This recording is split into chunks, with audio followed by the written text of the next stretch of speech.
खांसी ही एक फ्री में मिलने वाली दवा है, तो फ्री वाली दवा जरूर इस्तेमाल करें मेरे भाई बहनों। ये सब जड़ी बूटियां हैं, फ्री में मिलने वाली हैं, इनका इस्तेमाल करें। महंगी महंगी दवाइयों का पीछा छोड़ें आप लोग। बहुत महंगी महंगी दवाइयां खा लिए पर आराम नहीं लगा। पेट में किसी भी प्रकार की दिक्कत है, पेट में गर्मी है, अगर आपके सीने में जलन हो, 4-6 फूल आप जो है बांट करके पी लीजिए या फिर ऐसे खा जाइए। इनको सुखा के रखना पड़ेगा, ये हर समय नहीं मिलेगा, केवल बसंत ऋतु में मिलते हैं। नमस्ते भाई बहनों, मैं आज फिर एक पेड़ के साथ खड़ा हूं जो बहुत ही हमारे स्वास्थ्य के हिसाब से बहुत बढ़िया है। और आप देख पा रहे हैं कि ये कितने सुंदर फूल इसके, ये देख पा रहे हैं फूल। तो मैं आज इसके बारे में पूरी जानकारी दूंगा आपको। ये हमारे स्वास्थ्य के लिए बहुत बढ़िया है, हमारे शरीर के लिए बहुत बढ़िया है। ये हमारे जो पूर्वज इस्तेमाल करते थे अपने खान पान के लिए और अपना भोजन परोसने के लिए, तो इसके पत्तों का भी इस्तेमाल करते थे, प्राय फूलों का भी इस्तेमाल, ये पूरे पंचांग का इस्तेमाल होता है, इसकी जड़ का भी इस्तेमाल होता है, फूल पत्ते फल इसके बीज सब काम में आते हैं। तो मैं आज आपको इसके फूल के बारे में बताऊंगा। ये आप फूल देख लीजिए, पहचान लीजिए, ये फूल कितने सुंदर और कितने बढ़िया, कितना, ये जंगल की आग भी इसको कहते हैं। ये जंगल में आग लगाने वाला पौधा कहीं भी होगा, आपको जिस तरीके से कहीं आग लग जाती है तो दूर से समझ में आ जाता है कि कहीं आग लगी हुई है, या तो धुआं निकलेगा या तो उसकी ज्वाला निकलेगी। इसी तरीके से अगर इसका पलाश कहते हैं, इसको पलाश है, ढाक है, टेसू है, किसुक कहते हैं इसको, तो ये जंगल की आग के नाम से भी जानते हैं। ये बुंदेलखंड में बहुत ज्यादा होता है, तो इसको बुंदेलखंड में तो जंगल की आग कहते हैं। तो ये देख लीजिए कितना सुंदर, कितना सुंदर। ये प्राय 2 प्रकार का होता है, ये लाल प्रकार का है और दूसरा सफेद होता है। लाल होता है, सफेद होता है, दोनों प्रकार के होते हैं, दोनों का काम लगभग एक ही है। तो इसके बहुत सारे फायदे हैं, मैंने इसका आपको नाम बता दिया, इसका पलाश, ढाक या टेसू। और ये हमारे स्वास्थ्य में इसके फूल का क्या फायदा है, तो मैं आपको फूल का बता देता हूं। ये हमारे शरीर के लिए फूल के बहुत सारे फायदे हैं, आप इसके फूल से फायदा ले सकते हैं। जैसे कि पेट के कीड़े, अगर पेट में कीड़े हैं तो इसके पत्तों को, इसके फूल को ले लीजिए और फूल को चबा लीजिए, ये चबा लीजिए या पाउडर बना करके ले लीजिए, तो आपके पेट के कीड़े खत्म हो जाते हैं। अगर किसी को दस्त लग रही है तो दस्त में इसके 4-6 फूल आप जो है बांट करके पी लीजिए या फिर ऐसे खा जाइए। इनको सुखा के रखना पड़ेगा, ये हर समय नहीं मिलेगा, केवल बसंत ऋतु में मिलते हैं। ये बसंत ऋतु का समय है, तो बसंत ऋतु में हम लोग इनके फूलों को सुखा करके रख लेते हैं पाउडर बना करके, तब फिर आपको देते रहते हैं।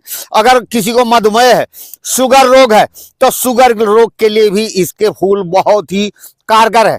आप शुगर के लिए आप शाम को इसको भिगा दीजिए और सुबह इसका जो है पानी पी लीजिए, तो आप देखेंगे कि आपके शुगर रोग में भी आपको आराम लगेगा।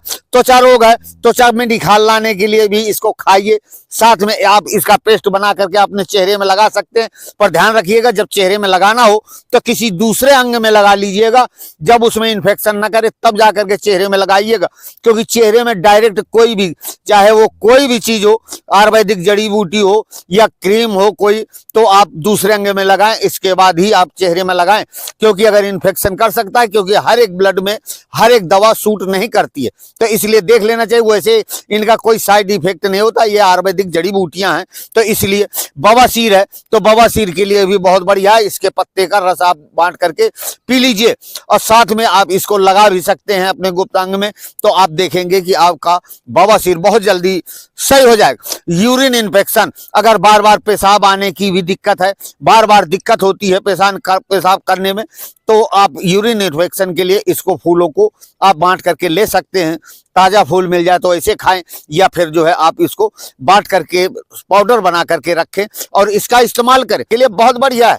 और सौंदर्य प्रसाधन, जैसे कि सुंदरता के लिए आप अपने चेहरे में वगैरह में लगाने के लिए हमने आपको बता दिया कि आप मक्खन में लगा सकते हैं, दही में भी मिला करके लगा सकते हैं, दूध में भी मिला करके लगा सकते हैं, हल्दी थोड़ा मिला लीजिए इसके बाद लगा सकते हैं। पर सावधानी यही रखिएगा कि जब भी इस्तेमाल करें पहले दूसरे अंग में लगाएं, इसके बाद अपने चेहरे में लगाएं, डायरेक्ट चेहरे में आपको नहीं लगाना है। ये बसंत ऋतु में फूल आते हैं इसके, और साथ में जब भी खाएं ज्यादा ना खाएं, कहते हैं कि ज्यादा नहीं लेना चाहिए कोई चीज, तो ये फूल है, आप देख लीजिए, बहुत अच्छी तरीके से पहचान लीजिए।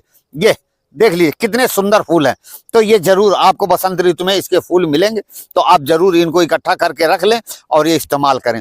और ये फूल अगर किसी को चाहिए तो हमें बता भी सकते हैं। और जंगल में पेड़ को देख लीजिए, ये पेड़ इसके अच्छी तरीके से, आप ढाक का पेड़ बहुत अलग ही पता चल जाता है। अगर आप जंगल में जाएंगे, खेत खलिहानों में जाएंगे, तो ये प्राय बुंदेलखंड में तो बहुत ज्यादा मिलने वाला है। जब तक के लिए आप खुश रहिए, मस्त रहिए, हंसते रहिए, खिलखिलाते रहिए, यही हमारा मकसद है। कल फिर हम मिलेंगे आपको एक नई जड़ी बूटी के साथ। जब तक अपने स्वास्थ्य का ध्यान रखें, खुश रहें, मस्त रहें, हंसते रहें, खिलखिलाते रहें, यही हमारा मकसद है। और वीडियो देखने के लिए हमारे चैनल को सब्सक्राइब कर लें, बेल आइकन ऑन कर लें, जिससे कि प्रतिदिन हमारी वीडियो देखने के लिए मिला करी। जब तक मस्त रहें, खुश रहें, हंसते रहें। हंसी ही एक फ्री में मिलने वाली दवा है, तो फ्री वाली दवा जरूर इस्तेमाल करें मेरे भाई बहनों। ये सब जड़ी बूटियां हैं, फ्री में मिलने वाली हैं, इनका इस्तेमाल करें। महंगी महंगी दवाइयों का पीछा छोड़ें आप लोग। बहुत महंगी महंगी दवाइयां खा लिए पर आराम नहीं लगा। पेट में किसी भी प्रकार की दिक्कत है, पेट में गर्मी है, अगर आपके सीने में जलन होती है, तो पलाश के फूल को लीजिए, आप पलाश के फूल को लीजिए, देखिए कि कितना बढ़िया। खूब पानी पिया करें, खुश रहें, मस्त रहें, यही हमारा जय श्री राम, जय श्री राम।